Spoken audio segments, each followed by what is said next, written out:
안녕하세요, 유세입니다. 회사를 다니면서 가장 이제 기쁜 때는 언제일까? 그러면 이제 그 중에서 가장 대표적인 게 진급할 때? 이럴 때 되게 기쁘죠. 정말 직장 생활하는 어떤 보람을 느끼는 거죠. 그래서 그것도 이제 어떤 중간 관리자가 이제 된단 말이에요. 신입으로 들어와서 막 일하다가 그러면 그 중간 관리자가 되면서 부하 직원들이 이렇게 딱 이렇게 생기는 거잖아요. 그러면 이제 그때서부터 이제 직장 다닐 맛이 이제 막 나기 시작하는 사람들이 많아요. 부하 직원도 생기고 이제 제대로 한번 해봐야지. 나도 이제 리더야. 막 이런 느낌으로. 굉장히 막 사람을 이렇게 의욕을 막 나게 하는 어떤 그런 일인 건 맞는데, 그렇게 막 한참 막 열의가 나다가 막 굉장히 힘들어지는 거 순식간이죠. 왜냐하면 윗사람은 이제 중간관리자가 됐다고 그래서 원래 막 거의 그 실무 그 막 아랫단 일 하던 어떤 직원이 그 중간관리자가 됐다고 해서 갑자기 이렇게 팍 신뢰를 하거나 이러지 않아요. 그러니까 그 사람이 어떤 실적으로 그걸 증명하기 전까지는 계속 그 원래 했던 어떤 그 정도의 그레이드의 어떤 그런 신뢰감밖에 안 보인다는 거죠. 그러니까 윗사람한테는 제대로 인정을 못 받는 것 같고 계속 여전히 막 이래라 저래라 막 일일이 챙기고 뭐 참견하고 막 이러고 또 새로 생긴 부하 직원 처음으로 생겨서 이제 본인은 정말 카리스마 있는 정말 리더가 되고 싶은데 은근히 뭐 무시하는 것 같기도 하고 뭐 예전에 나는 정말 저 직장 상사 그림자도 안 밟았는데 뭐 이님 뭐 같이 맘먹으려고 들고 어째 영 분위기가 그래서 굉장히 힘들어지는 경우가 있어요. 처음엔 다 그래요. 그래서 오늘은 뭔가 하면요. 막 이리 치고 위에서 치고 뭐 밑에서 치받치고 하는 그 중간 관리자들의 기초 리더십 과정 기본 리더십 여기에 대해서 몇 가지를 여러분들한테 함께 생각해 보면서 짚어 보시자고요. 그래서 이 기초 과정을 내가 지금 제대로 요것만 해도 훨씬 덜 힘들다. 이제 어떤 그런 부분에 대해서 여러분들하고 핵심적인 꿀팁 같이 나누려고 합니다. 리더가 돼서 굉장히 이제 진퇴양난의 어떤 상황에 딱 제가 아까 말씀드린 대로 그렇게 그런 과정들을 누구나 겪어요. 그래서 당황하는 거죠. 이거 원래 내가 생각한 거 아니었는데 이럴 수 있어요. 맨 처음에 이제 그 중간관리자가 되면 일단 직장 상사랑 굉장히 잘 지내야 돼요. 일단 부하 직원들을 먼저 생각하기 전에 그 전보다 내가 그 완전히 부하 직원 없는 그런 실무자였을 때보다 윗사람과 훨씬 더 잘 지내야 돼요. 이유는 뭔가 하면요. 윗사람하고 잘 지내서 그 사람하고의 어떤 신뢰 관계가 형성돼 있지 않으면 부하 직원이 나를 따르지 않아요. 그러니까 윗사람이 신뢰하지 않는 나의 상사를 누가 신뢰하겠어요. 그래서 일단 부하 직원한테 어떤 그 좀 강한 리더십이나 카리스마를 보여주려면 기본 내 직속 상관과의 어떤 그 신뢰관계가 돈독해야 되고 그 사람이 나를 신뢰해야 되는 거죠.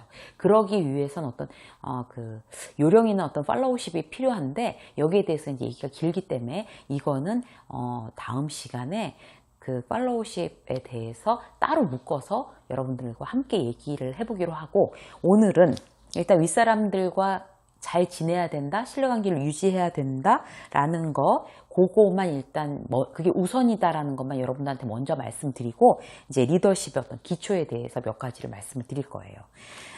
그 얘기 하기 전에 딱 한 가지만 더 말씀을 드리면 직장 상사에 대해서 불만이 있어서 왜 우리 그냥 뭐 맥주 한잔 마시러 동료들이랑 가서 막 직장 상사 막 씹어대고 막 이러잖아요. 사실 그게 안주죠 뭐. 그게 직장 생활의 어떤 낙이라고도 할 수 있는데요. 좋은 건 아니지만. 그런데 일단 내가 중간관리자가 되고 나서 굉장히 조심하셔야 돼요. 부하 직원들한테 내 직속 상관 이렇게 욕하고 뒷담화하는 거 결국 누워서 침 뱉게요. 나한테 다 돌아오거든요. 그래서 그 부분은 완전 이제 끊으셔야 돼요. 그때부터는. 실제로 이제 끊었다는 걸 전제하에 리더십 기초를 말씀을 드리겠습니다. 첫 번째는 뭔가 하면요. 리더십은 일단 기본적으로 저절로 생기지 않아요. 공부하고 연구하고 고민하고 그 다음에 셀프 트레이닝 해야 돼요. 그래야지만 그 리더십이라는 게 점점점 자라나서 나중에 강력한 리더십, 강력한 카리스마가 발휘될 수가 있어요. 그러려면 이제 시간이 걸리고 경험이 쌓여야 되고 이제 이런 건데 그런 경험을 쌓기 위해서 좀 이렇게 옳은 방법으로 이렇게 막 빙빙 돌아가면 힘들잖아요. 그러니까 지름길, 옳은 방법을 일단 몇 가지를 가이드를 해드리면, 일단 리더십을 공부를 하겠다고 일단 마음을 먹어야 돼요.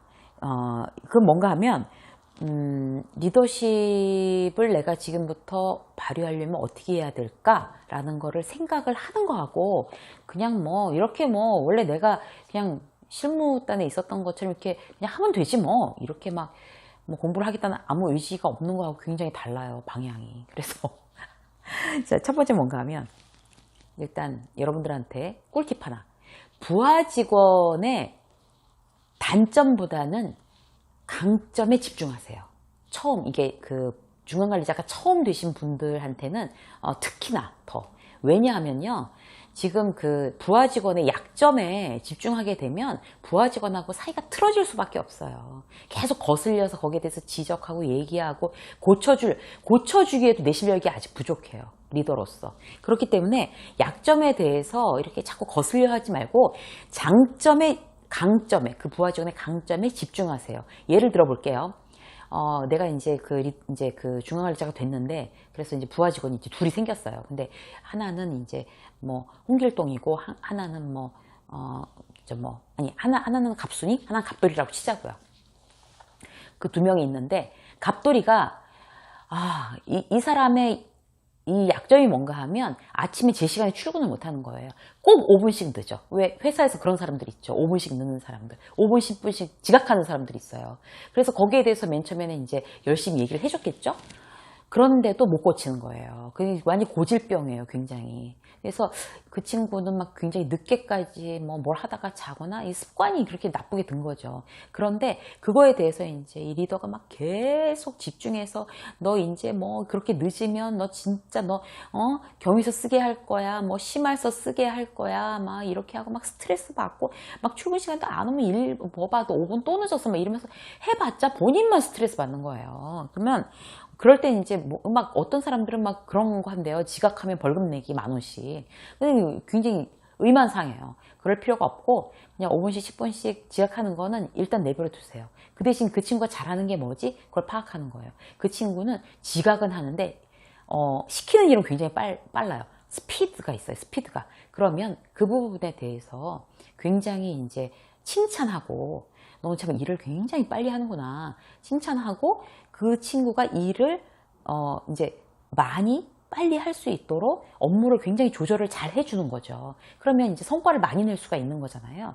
다른 갑순이가 한 2시간쯤 쥐고 있어야 될 일을 이 친구 40분이면 끝낸다고 하면 분명히 실적이 달라지니까, 어차피 나를 포함한 그들의 실적이 나의 실적인 거잖아요. 그러면 그 일을 갖다가 이제 급한 일, 빨리 처리해야 되는 일을 시켜서 칭찬해주고, 거기에 그걸 더욱더 잘하게 만들고, 이렇게 하는 게 처음엔 더 중요해요. 그래서 부하 직원의 약점보다는 강점에 집중해라. 이게 첫 번째고요, 여러분.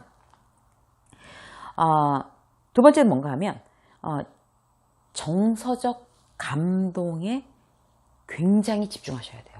그러니까 뭔가 하면 이제 그 리더가 된 지 얼마 안 되는 사람은 사실 부하 직원이나 나나 그거에 도토리 키재기지 뭐가 그렇게 다르겠어요. 그래서 어쨌든 중요한 건 뭔가 하면, 내가 그래도 윗사람이니까 기본적으로 부하 직원을 이렇게 쌓아안고 친밀한 관계를 유지하고 어떤 신뢰를 얻기 위해서는 정서적인 감동을 자극을 할 필요가 있어요. 정서적 감동이 어떤 게 있을까요, 여러분?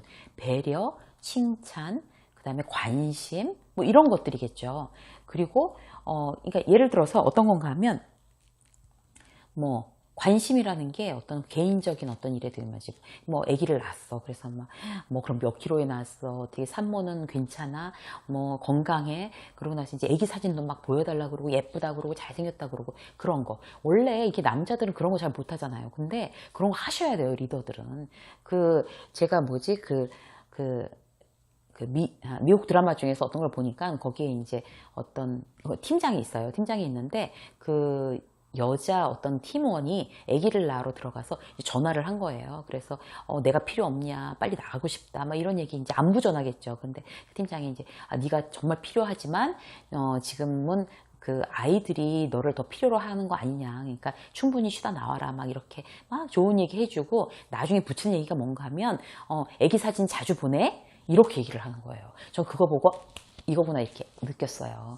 그러니까 아기가 생긴 부하 직원한테는 그 아기 사진 막 예쁘다 그러고 막 잘 크고 있는지 기뻐해주고 같이 관심 갖는 거 굉장히 중요하거든요. 그리고 부모님이 뭐 편찮으시다 그러면 뭐 나중이라도 뭐 어떻게 퇴원하셨냐, 뭐 괜찮으시냐 이렇게 물어봐 주는 거 그런 거 굉장히 중요해요. 그래서 여러분들께서 어떤 정서적인 감동에 신경을 이제 처음 이제 리더가 되신 분들은 더욱더 신경을 쓰시고요. 칭찬 같은 경우도 굉장히 구체적으로 칭찬해야 돼요. 칭찬하는 방법에 대해서 앞전 버전으로 있어요, 여러분. 찾아서 보시면 되고요.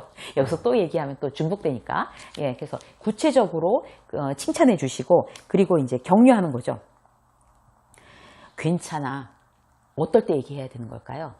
뭔가 실수했을 때, 실패했을 때, 괜찮아. 내가 같이 이제 뭐 처리해서 어떻게 뭐 회복시키자라든지 뭐 이렇게 해서 굉장히 이제 괜찮다고 격려해 주는 거는 리더의 기본적인 어떤 그런 역할인 것 같아요. 그래서 그 정서적 감동을 지수를 높여서 그 부하 직원을 내 사람으로 만드는데 충분히 여러분들께서 노력하셔야 될 것 같고요. 그 다음에 세 번째 마지막으로 본인 실력이 좋아져야 돼요, 여러분. 본인 실력이 아까 말씀드렸잖아요. 어차피 그 부하 직원이랑 도토리 키재기 내가 굉장히 더 실력 있어 라고 생각하는 것도 착각이에요, 여러분. 어차피 거기서 거기에요. 그러면 리더가 됐으면은 그들을 가르치고 그들을 훈련시키고 이끌어 나가기 위해서는 내가 예전보다 훨씬 더 내 실력을 스스로 높이는데 애를 쓰고 집중해야 돼요. 뭐 예를 들어서 어학이 필요한 어떤 회사 같으면 어학이라든지 아니면 뭐 직무 능력 어떤 그런 여러 가지 있잖아요. 전문 분야에 대해서 그런 거를 정말 조금 더 리더답게 윗사람답게 전문가가 되도록 보이지 않게 아무런 척하면서 막 몰래 엄청 공부하고 노력을 해야 되는 거죠. 그리고 마지막으로 하나, 솔선수범. 굉장히 도덕책에서 나오는 거 같죠? 여러분, 솔선수범하는 것만큼 부하 직원을 카리스마 있게 이끌 수 있는 툴이 없어요. 이게 가장 강력한 툴이에요, 솔선수범이. 이것도 이제 미국 드라마 얘기인데요. 제가 워낙 미국 드라마를 좋아해서. 그 미국 드라마 중에 여러분 브레이브라는 게 있어요. 그 드라마에서 나오는 그 팀장, 보스라고 부르는 그 탑이라고 그러던가? 하여튼 그 팀장이 있거든요. 그 팀장의 특징은 뭔가 하면 뭐 굉장히 목숨 걸고 힘든 일에는 자기가 가요. 그러니까 뭐 보통 때는 다 지시하고 너 이렇게 저렇게 원래 팀장들이 일 뿌리는 일을 하는 거잖아요. 그런데 힘들고 어려운 일은 반드시 자기가 하는 거예요. 그래서 그걸 제가 보면서 그래 뭐 팀장이 별거 아니다. 그냥 힘들고 어려운 일을 하는 게 팀장이다. 이런 생각이 들더라고요. 그런 드라마에서조차 그 사람을 감동시키는 어떤 그 포인트가요. 그런 솔선수범의 리더십이에요. 그래서 여러분들께서 이제 리더가 처음 됐다 그러면 이제 나는 이제 뭐 시키는 일을 하고 뭐 굳은 일은 너희가 하고 이런 거 아니에요, 여러분. 절대 아니에요. 그렇게 착각하시면 좋은 리더가 될 수가 없어요. 솔선수범, 이게 핵심 키라는 거 여러분들한테 마지막으로 강조하겠습니다. 여러분, 오늘 이리 치고 저리 치는 불쌍한 중간관리자들, 힘든 중간관리자들의 기초적인 리더십에 대해서 여러분들과 함께 말씀 나눴습니다. 오늘 시청해주신 여러분 고맙습니다. 구독 아직 안 하신 분들은요, 구독 버튼 꼭 눌러주시고요. 같이 한 식구가 되셨으면 좋겠어요. 구독자 여러분 환영합니다.